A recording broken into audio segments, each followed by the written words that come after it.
જામનગરની નદીમાં પ્રદૂષણની વાત હવે એટલી જૂની થઈ ગઈ છે કે કોઈને યાદ પણ નથી કે આ નદીમાં પ્રદૂષણ જેવી ગંભીર સમસ્યા લાંબા સમયથી જોવા મળી રહી છે।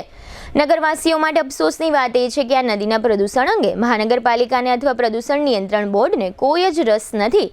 નદીમાં પ્રદૂષણ ફેલાવતા તત્વો અને ધંધાદારીઓ વિરુદ્ધ કોઈપણ પ્રકારની કાર્યવાહીઓ કરવામાં આવતી નથી।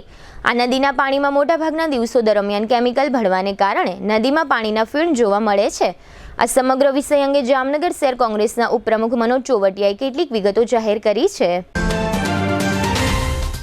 દુખાવાથી પીડાતા દર્દીઓ માટે જામનગરમાં ફ્રી ડેમો નમ્રતા વેલનેસ સેન્ટર। ચાલો અપનાવીએ નવીન એક્યુ પલ્સ ટેકનોલોજી જે લોહીનું પરિભ્રમણ સુધારે, તમારા સ્નાયુઓને શક્તિ આપે, તમારા શરીરને જોમ આપે, ઉપરાંત પંજામાં સોજા થવા, પંજામાં ચડતા ગોટલા અને ગઠ્ઠા થવાની સમસ્યા, અન્ય ઘણા દુખાવાથી મુક્તિ મળે।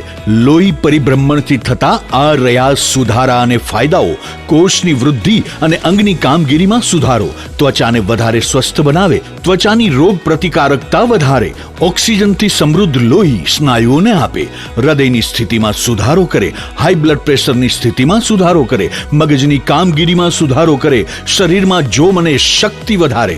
નબળા રક્ત પરિભ્રમણને પરિણામે અનેક દર્દો આવે છે જેવા કે ગઠ્ઠા થવા, સોજો ચડવો, તાણ, પગના તળિયામાં જણજણાટી, સાંધાનો લાંબા સમય સુધી દુખાવો, સ્નાયુઓ ખેંચાવા, ગોટલામાં દુખાવો। અમારા સેન્ટરમાં દરેક વ્યક્તિને રોજ 30 મિનિટ ફ્રી ડેમો આપવામાં આવશે। આ સેન્ટરમાં ફ્રી ડેમોનો લાભ લઈ દુખાવાના દર્દથી મુક્તિ મેળવો।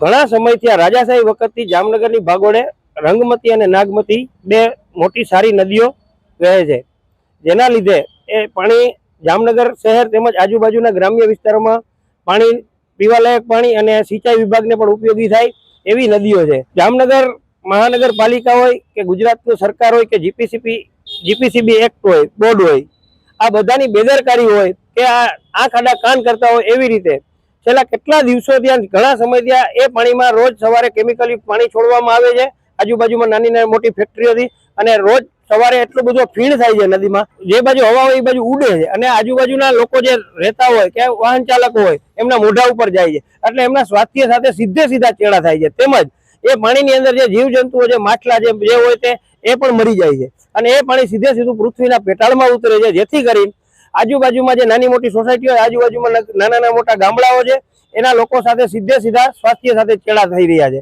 એટલે મારે નમ્ર વિનંતી છે કે જામનગર મહાનગરપાલિકા બીજેપી શાસિત છે, બંને ધારાસભ્યો બીજેપીના છે, સંસદ સભ્ય પણ બીજેપીના છે, તો જીપીસીબીને અને રાજ્ય સરકારના જે તે લગત કોઈ પણ હોય એમને વિનંતી કરે કે આ બંધ કરાવે, પ્રદૂષિત પાણી અટકાવે અને જામનગરની જનતા સાથે સ્વાસ્થ્ય સાથે ચેડા કરવાનું બંધ કરે।